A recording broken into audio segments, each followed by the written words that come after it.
Hello, bonjour, bonsoir à tous. Je m'appelle Kamga Oswald, je suis architecte diplômé et bienvenue à cette nouvelle édition du concept Be Inspired. Ici, on parle d'architecture, on parle du bâtiment, on parle bref de tout ce qui est lié à l'architecture, tout ce qui pourrait vous inspirer concernant ce domaine-là. Alors, aujourd'hui, on va parler particulièrement du rôle de l'architecte. Pourquoi consulter un architecte? Quel est l'avantage? Qu'est-ce qu'on gagne à consulter un architecte avant de se lancer dans des projets de construction quelconque? On se retrouve juste après. Restez connectés.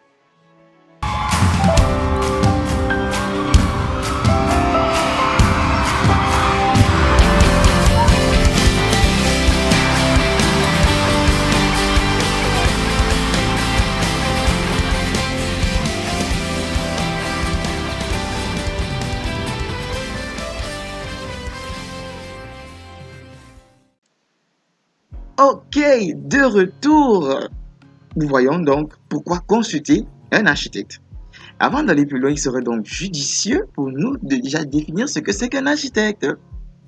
Et bien, je dois me tenir sur la définition de l'architecture comme étant l'art de concevoir des édifices, des bâtiments et d'en pouvoir diriger leur réalisation.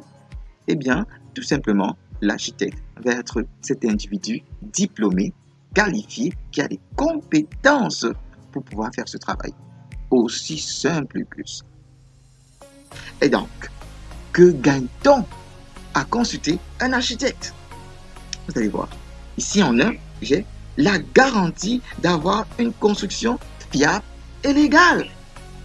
Vous savez, quand vous vous lancez dans le projet de construction, il est important pour vous d'avoir le permis de bâtir.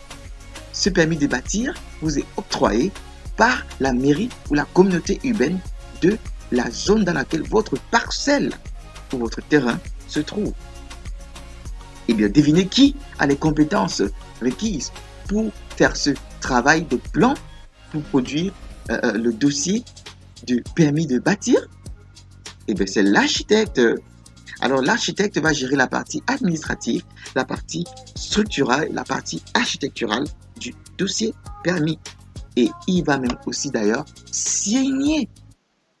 Parce que tant que l'architecte agréé ne signe pas le projet, eh bien la mairie ne peut pas valider ce permis de bâtir. Et bien sûr, ça doit être fait selon les règles de l'art. En deux, donc, nous avons la garantie d'avoir un espace optimisé et viable. Alors, lorsque vous venez avec votre terrain, l'architecte va concevoir en fonction de cet espace-là, selon vos besoins, selon vos finances, bien sûr. Il va mettre en place ensemble les espaces de vie. Il va même vous conseiller si c'est mieux d'avoir des espaces commerciaux ou des logements, ou mieux encore, tu sais. Alors, il va tenir compte du relief du terrain, du parcours du soleil, des vents dominants, de la structure, de la mitoyenneté et bien d'autres choses encore, pour produire quelque chose de durable, de solide, d'esthétique, de très sommaire. Alors, il va mettre ensemble les ingénieurs en génie civil, le topographe, l'environnementaliste, paysagiste, ingénieur géotechnicien et d'autres architectes et bien d'autres personnes du corps du métier selon l'ampleur du projet. C'est d'ailleurs un peu pour ça qu'on l'appelle le maître d'œuvre.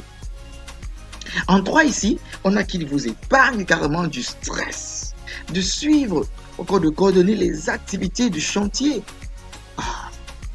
Vous pourrez ne pas avoir assez de temps et vous n'avez pas aussi l'œil du technicien pour vérifier l'évolution de votre projet. Alors confiez-le tout simplement à un architecte et il vous fera ce travail en bonne et due forme.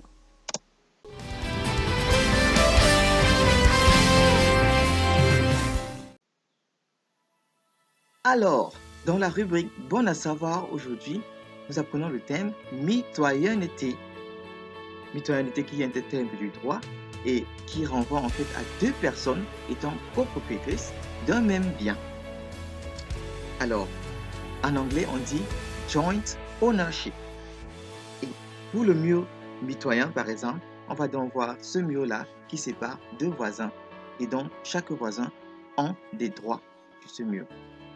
En anglais, on dit common wall. Common wall. Et bien sûr, il y a des règles urbanistiques qui s'appliquent aux murs mitoyens. Par exemple, aucun des voisins n'a le droit de faire une ouverture sur le mur. Et il y a des reculs à respecter par rapport aux constructions. Ce sera tout pour aujourd'hui. Prochaine. Eh bien, j'espère que vous avez appris quelque chose de nouveau sur cet art, ou peut-être été rafraîchi ou d'autres. Dans tous les cas, veuillez gentiment liker, laisser un commentaire, souscrivez afin d'activer la cloche de notification afin que des éventuelles vidéos puissent parvenir.